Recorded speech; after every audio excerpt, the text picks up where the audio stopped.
meals that Jesus had, all of which were significant and different and interesting. And I can't remember who said it. I don't know where I read this or saw this yesterday, but someone saying that every single thing that Jesus did was like showing different aspects of God's character. So each one of these meals, is probably going to show a different aspect of who God is and his character. So, where are my little slides? To know Jesus.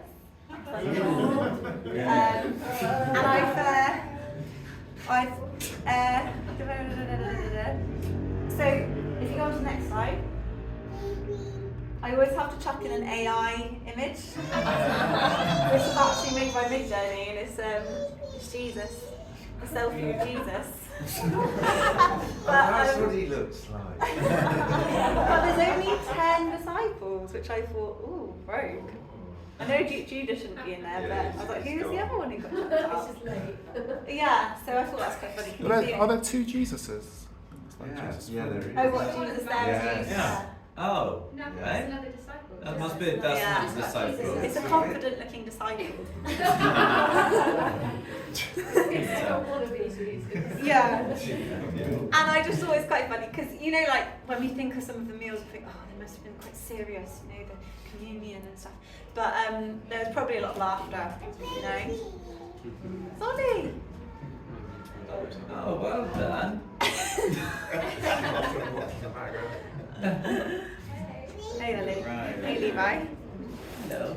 So yeah, they would have been funny, laughter, joy-filled affairs, not just like somber.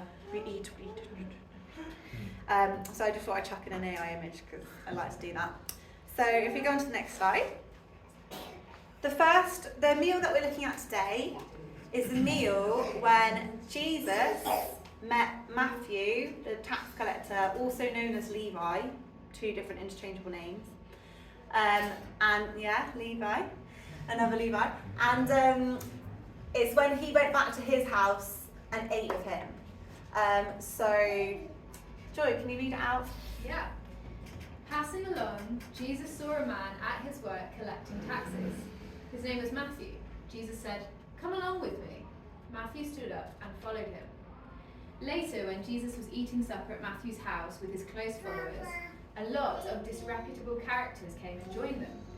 When the Pharisees saw him keeping this kind of company, they had a fit and lit into Jesus' followers.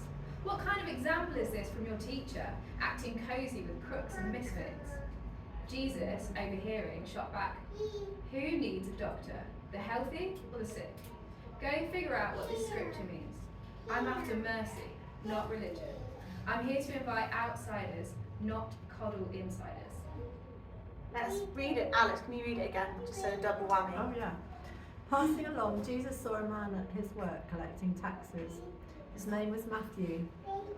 Jesus said, "Come along with me." Matthew stood up and followed him. Later, when Jesus was eating supper at Matthew's house with his close followers, a lot of disreputable characters came and joined them. When the Pharisees saw him keeping this kind of company, they had a fit and lit into Jesus' followers. "What kind of example is this from your teacher, from you, teacher, acting cozy with crooks and misfits?" Jesus, overhearing, shot back, "Who needs a doctor, the healthy or the sick? Go figure out what this scripture means. I'm after mercy, not religion. I'm here to invite outsiders, not coddle insiders." Thank you. I walked away from my faith when I was about 12 years old. I remember this from when I was a kid, and I liked it because I liked the unusual people in my city. I liked the misfits, and I hung out with them. And my mum would always be like, "Oh my goodness, who are these people that you're hanging out with? And the church that we went to was very polished and shiny. And I just remember thinking, look, Jesus didn't hang out with all you guys; he hung out there. And I quite liked it. And I remember thinking that when I lost my faith, I remember thinking about this. But I love this because it is a perfect picture of God's heart. That he does the unexpected, the outrageous. he does the upside down thing of what would be done, and his heart is for the poor, the low, the hated, the shunned, the outsiders, the misfits, the crooks. His heart is for everyone, but he doesn't shy away from those people.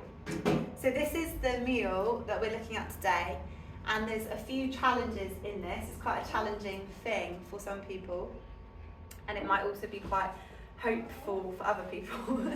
But we're going to be looking at these two different camps, the camps of the disreputable characters and the Pharisees. So yes, can we go on to the next slide? Here's a lovely little historical geographical place from our local neighbourhood, Turbo Island. I was thinking, if Jesus came along to Bristol today, where would he go? I just saw Matthew, funnily enough, you know, the crazy Matthew, just walking across the street just so we were talking about it. I was thinking Jesus would probably go to Turbo Island and sit down around the campfire and have a hot dog or something with the people hanging out there, you know, the people who got addicts and, what did you say? I said that's pork. Yeah, true. Chicken. A chicken. He'd probably be here. And you know, what does this evoke in all of us thinking about Jesus, the Son of God, came to Bristol, to our city, and went straight to Turbo Island and went and sat down there and started eating with the people there? Like, what does that make people think? What does that make people feel? Like, do you think, oh yeah, that makes sense, that is exactly as I'd expect? Or does it make you feel something in your heart, like, oh no, like, that's not where I want you to go. Like, I want you to come to one of our nice churches, or maybe go to the governmental places over in College Green, you know? But they're not sick. Yeah. We're on to the right area now. So this is kind of, Turbo Island, that's probably where Jesus would come. He'd come and sit and eat with the heroin addicts, probably, in this neighbourhood. So if you go on to the next slide, please, Nick. Yeah, this is a bit of a throwaway, but before I became a Christian, I did a degree in sustainable development, and randomly I chose to do my dissertation on the Carriage Works building, which is just across the road. And my findings were, because there was a lot of contention between the developers who now, you know, who developed that building, and the local community. There was a big clash. They didn't want them to come, they didn't want them to take over the building. And there was a lot of collective action and all sorts of uprising and stuff, and I studied this for my dissertation. And what I found, the findings of my whole dissertation, is that when people eat together, it makes it a lot harder for that person to be an other to you. So when the developers came and ate with these people who were rising up against them, they were much more able to see both from each other's perspectives, you know, like the developers understood the local people, and the local people kind of got to realise that the developers weren't as evil as they thought they were, and they were able to get a bit more of a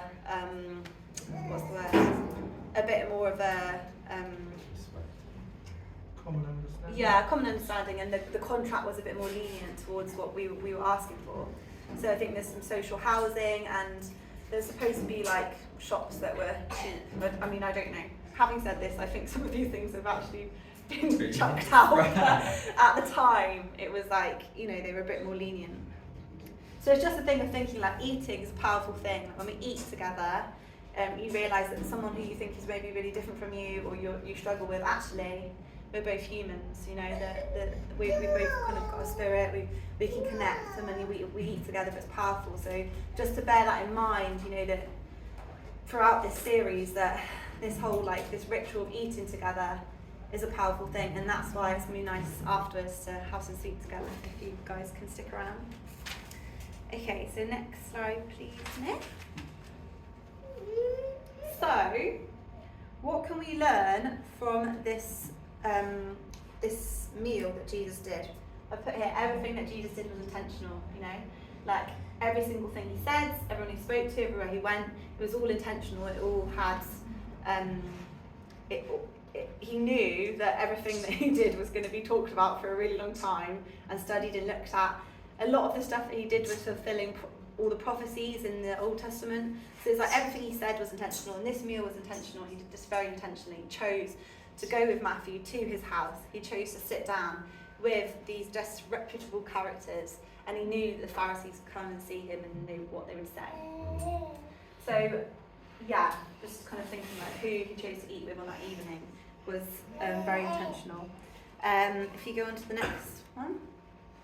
So yeah, I've put this picture up, Comfort Zone Challenge, and just thinking about the challenges that's inside the story. So I kind of just want you to, for a minute, just to set the scene. So Jesus at this point has called a few disciples. He's started doing miracles, and he's got a gathering of people slowly starting to follow him. Like he's starting to kind of gain awareness. People are like, who is this man who teaches, who's got authority, who's casting out demons, who's doing miracles, like, you know, he's on the scene, he's noticeable.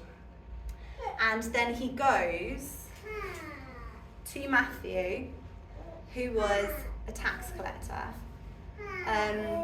If you don't know about tax collectors back then, they were Jewish, but they were working for the Romans. So they were, you know, the Jewish people were kind of occupied by the Romans, and then for their own people to go in cahoots with the Romans to collect money from them was seen as like the most kind of grotesque thing that they could. It was just such a like, they hated them. And I was just thinking, like, who in our lives, in our society, right now, if you can just think to yourself, who are the people who you hate is maybe a strong word, maybe hate, it might be easy for you to be like, yeah, I hate this group of people, or to strongly dislike. I wrote some examples. Terrorists, paedophiles, Nazis, murderers, football hooligans, I added, child traffickers, Hey? child traffickers, Oh, right. Yeah, rapists, Tories, parking attendants. Tories. No, who like fill in the blank, like what is the group of people that you struggle with in your life, you know? Is it people who are trans? Is it, you know, who is it? Who are the people that you find hard? Pimps, you know? So like, imagine that Jesus is sitting with that group of people that you in your life struggle with, you know? Be a sort of man. So he goes and sits down with these people and eats with them. Imagine him going and sitting down with a group of Nazis and eating with them. And you're just like, what are you doing sitting with those people? Like for me, anything to do with children being hurt, I'm just like, yuck, hate those people, feel strong hatred inside me towards those people. So I can put that in, and like that's kind of what it was like, that's what he was doing. So yeah, he was sitting with those tax collectors, and this was challenging for the people who he ate with and also the people who were watching. So imagine if you're the hated of society, and then this amazing rabbi healer comes and sits and eats with you. Probably going to just be like, this guy is different, really different. So if you go on to the next slide. Yeah, so this is, I don't know if any of you watched The Chosen. It's like a really nice series looking at the life of Jesus. It's just done quite well. And this is one of the stills, not very good copyright stuff, probably like infringing a lot of copyright laws right now. But this is him sitting with this disreputable characters, and just try and really like kind of picture that, what that would have been like. So imagine you're sat there and you are like you're the scum of society, everyone hates you, and this man is sat next to you. Like, it's quite a challenging thing to think about for those people, not just the Pharisees. So we kind of like looking like, why did he do this? And Joy's actually already mentioned it, but I wanted to mention it in the preach, that Joy and James are amazing at talking to anyone really and inviting them back to dinner. And I don't know if you were here earlier, but what she said is that this week, this man who they picked up and took back for dinner said to them, why? Like, Why did you pick me up? Why did you talk to me? Why did you invite me back for a meal? Why would you do that? Like, nobody does that. I think that's what he said, like, nobody does that. And it's like, that is kind of what probably these people might have been thinking at the time, like, what are you doing sitting with us? And it's just an amazing picture of God's heart in that moment. And if you go on to the next slide. Yeah. And the reason why he did this is because Jesus operates in the realm of the spiritual, and he's in the material realm, but he's operating in the spiritual realm, and he's looking past appearances. So time and time again, he looked past the material and he saw the heart, he saw people's souls and treated them with respect. And I was just thinking about the Bible, I was like, thinking about so many instances where this is what Jesus, this is his message, he's not looking at the material, he's looking at the spiritual. He's looking at the soul inside the people that he's seeing, not the outward appearance of them having status. So here's a couple more Bible verses about this. Do not worry about your life, what you will eat or drink, or about your body, what you will wear. Is not life more important than food, and the body more important than clothes? Nothing outside a person can defile them by going into them. Rather, it is what comes out of a person that defiles them. Anyone who looks at a woman lustfully has already committed adultery with her in his heart. Now, this stuff's super challenging.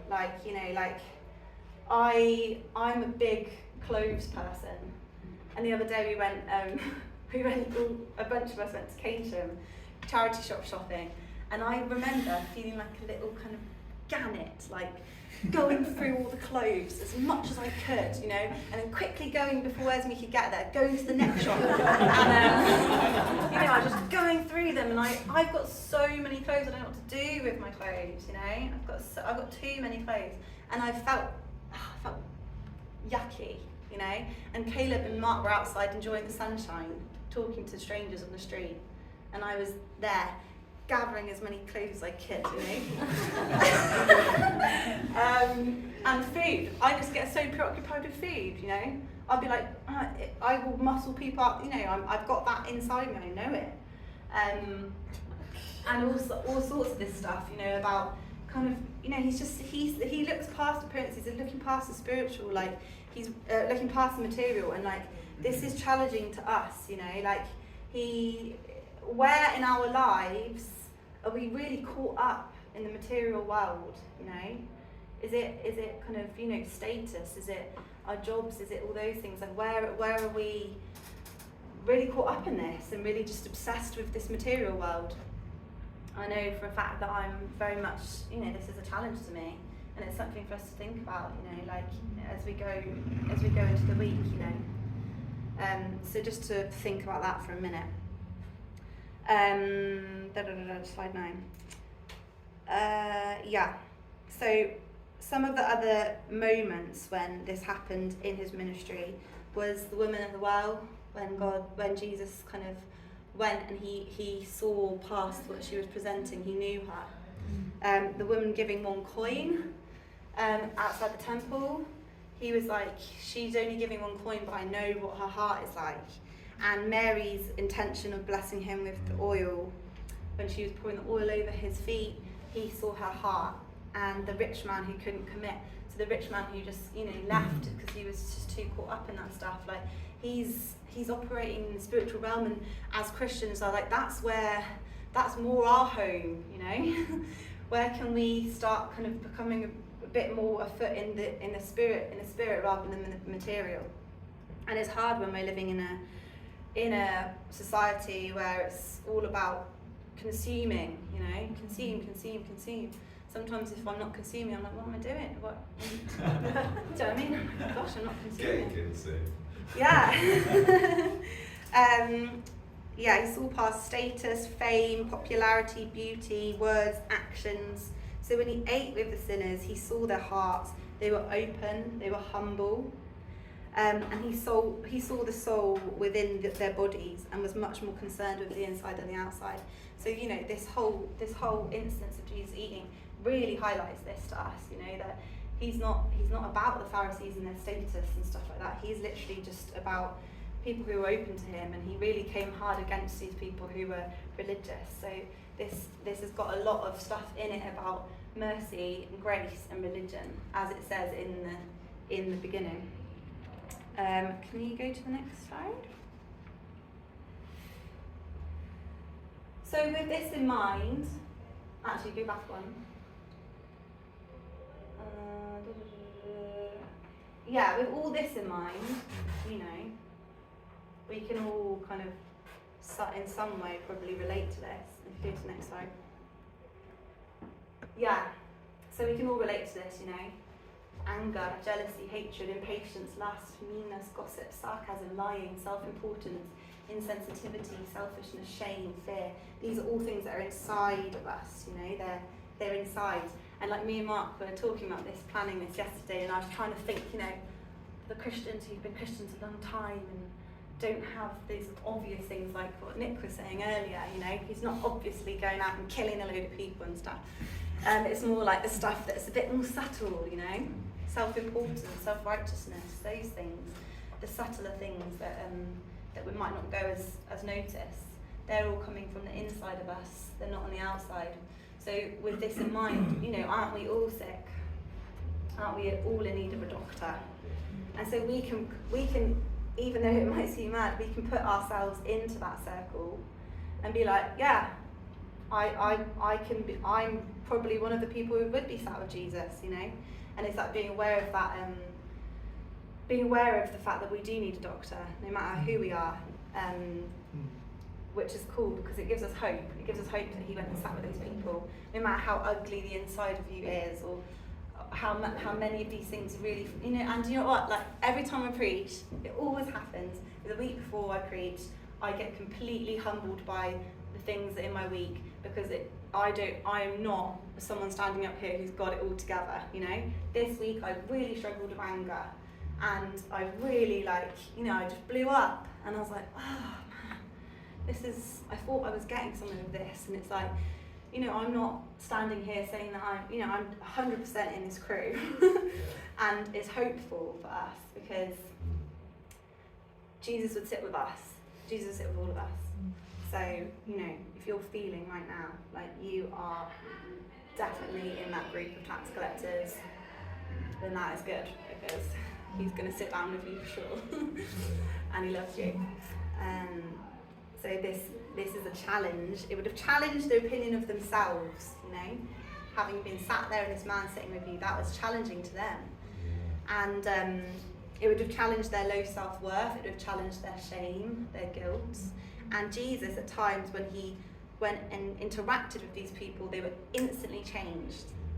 You know, they were the woman at the well, she was instantly changed. Nicodemus, wasn't it? Yeah, The Nicodemus. one up the tree, what was he called? Yes. Yeah. Instantly changed. Some of his disciples, you know, it's because he sees you, he sees your soul, and he's like, you're aware of it suddenly. He changes you. It's cool. So there's a lot of hope in this. He was bringing healing to these people just by being there. So now let's go to the other group, the Pharisees, the guys with the tea towels. So here they are, peering in through the gate, and they can see Jesus, spiritual teacher, a rabbi, some people called him, who'd been in synagogues talking with these crazy people, with the fill in the blank word, the paedophiles, the things, the football hooligans. They look in and they're like, what is going on here? It totally kind of disgusted them and directly challenged their sense of pride, importance, cleanliness, dignity, customs, order. It completely contradicted their religiosity. More examples of Jesus doing this. Again, Mary Magdalene, when she put the oil on there, they were like, this is totally inappropriate. Eating corn on the Sabbath. Yeah. Washing the disciples' feet, like what? reaching out and touching the leper. He reached out and touched a leper. Totally not what you would do. And the story of the Good Samaritan, you know, that whole story is basically this kind of going towards this person you're not supposed to go towards. He touches the untouchables. So if we go on to the next slide. Who are we disgusted by? And you know what? This is just, Caleb will be annoyed at me for mentioning this story. But a few days ago, I was walking through Cabot Circus and a man asked to use my phone to make a drug deal. I didn't know that at the time, but he used my phone and then it became a drug deal. And as he said the last thing on the phone, which was what drugs he wanted, he accidentally just spat and dribbled all over my arm. And I was like, oh my goodness. I was like, I've just been spat on by this man. And Caleb was like, Flo, it's not a big deal. And I was like, oh my goodness. I was like, I don't know. I could have hepatitis. You know, I like totally judged him. And I was just like, I was this person in that moment. I was disgusted, like, yuck. And I was like, I just want to go straight to the bathroom and wash and clean my arms and stuff. And I'm not saying that if someone spits on you, that you shouldn't do that. Probably should. But like, do you know what I mean? I was disgusted. I was like, oh, this person has spat on me. I've got a spit on me, yuck. And I was really like this person in that moment. So that's why, again, being humble before I talk, it always happens. So, yeah, who are the untouchables in our lives? Joy said that this is someone she always sees when she's walking down. Who is it out there? Is it Matty? Who is it? Who are the people in your office? Who are the people in your family? Who are the people in, you know, in every walk of your life that are untouchables? Who are the lepers in our society? Who are those people that you do not want to even engage in a conversation?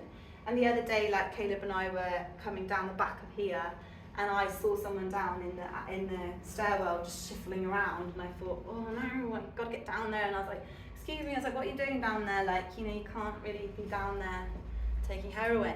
And he came up and we got into a conversation with him. And it turns out that he chooses to, like, he could go into one of the hostels, but he actually chooses to be homeless. And we actually, you know, we got talking to him, and it was an interesting conversation, you know, that we got to know him a bit. And in that moment, it was like, you know, I was kind of being the self-righteous kind of, you can't be on this property taking heroin.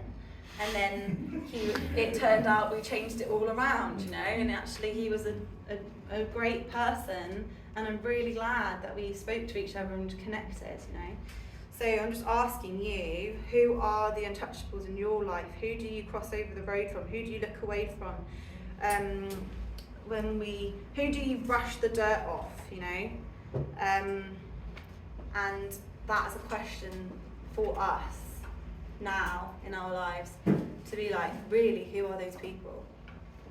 Because Jesus is all about those people, and as followers of him, it's challenging, like Joy's talk last week was challenging, but that is what we are being called to do.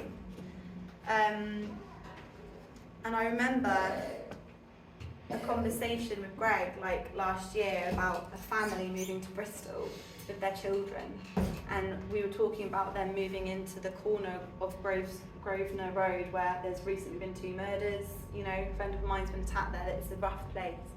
And I remember saying to Greg, they can't move there with children, like with little children.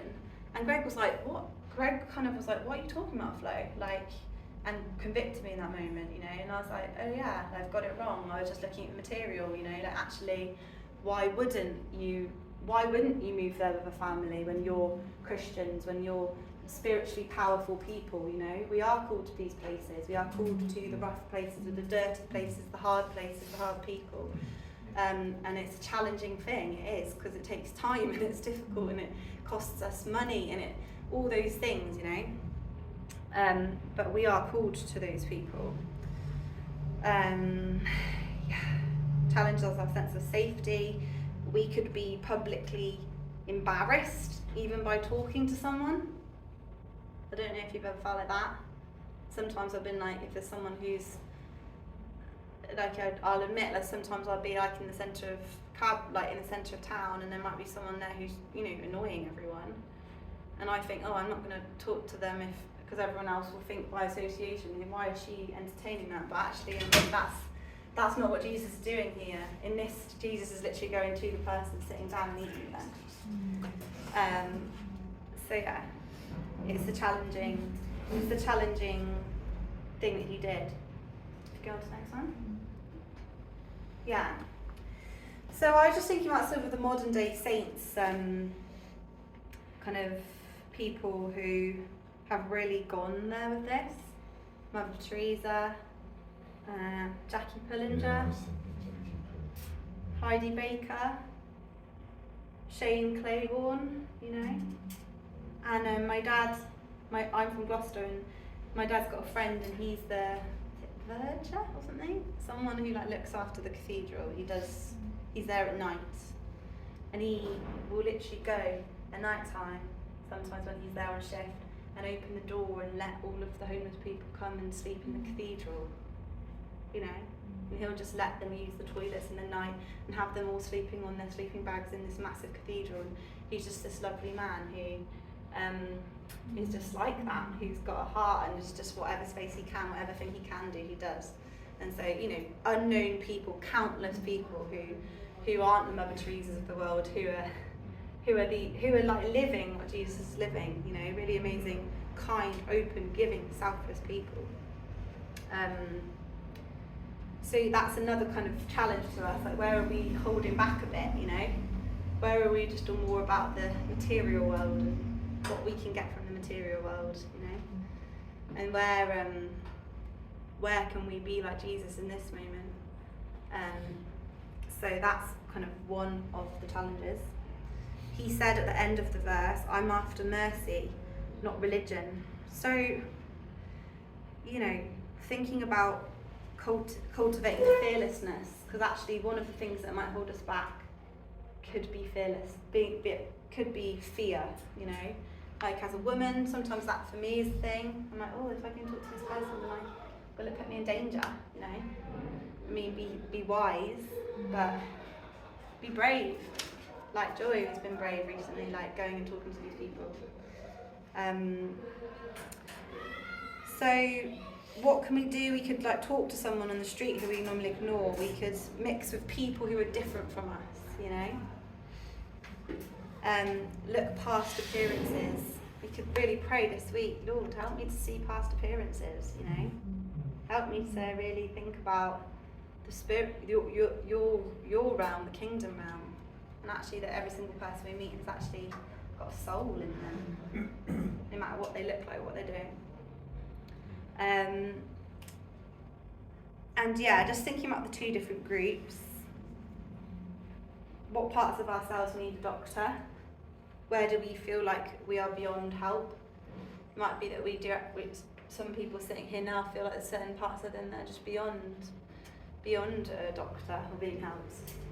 And actually, you know, Jesus changes us from the outside in, and his healing touch can, you know, give that over, surrender that. And the other challenge is, where are we behaving like the Pharisees? How can we move on from those attitudes, you know? One thing that I suddenly thought is that some people might be like, oh, well, I've done it for a really long time. I've given my time. I'm not going to do that anymore. And it's like, I don't know about that. I don't know if you can just be like, oh, I did it once for 5 years and now I'm not ever, you know, I did that earlier in my life and I'm not going to do that. But actually Jesus, like his whole ministry, he was like this. And it was tireless, and that we have to draw upon the strength of the Lord for all this stuff. Because there's times when you're like, I'm knackered. As if I'm going to stop now and engage with this person, or I just want to go and, you know, go and enjoy myself. And that again is like stuff with the material, really. So yeah, I thought we could just everyone close their eyes for a minute. Yeah. Jesus, thank you that you Thank you that you would go and do the upside down thing. Thank you that you would go to the people who everyone else hated and shunned, and that gives all of us hope. I pray right now that you would show us if there's any part of ourselves where we really need you to come and help us, the parts with the inside stuff, the anger, the jealousy, things like that, self-righteousness, things that are all inside, are hidden from the outside. Self-importance. Where are we being like the Pharisees, Lord? We also pray, Lord, that you would really show us this week where we can step more, we can put more weight into the spiritual, into your kingdom, than the material world. Like really point it out, talk to us, show us in our day to day. Who should we cross the road to? Who should we talk to? Who should we getting back in contact with? Pray, Lord, that you would really guide us to be like you were in this instance, Lord. That we would do the unexpected like you did, that we would go out of our way. That you would really put your heart into our hearts, Lord, the heart of caring for everyone and looking past appearances, Lord. I pray that this week you'd help us to see past appearances to the fact that each of the people that we encounter have got a soul. They've got a spirit. Thank you, God. I just pray you be with us right now. And just show us in our lives where to go, what to do, what to say, who to eat with. Amen. Amen.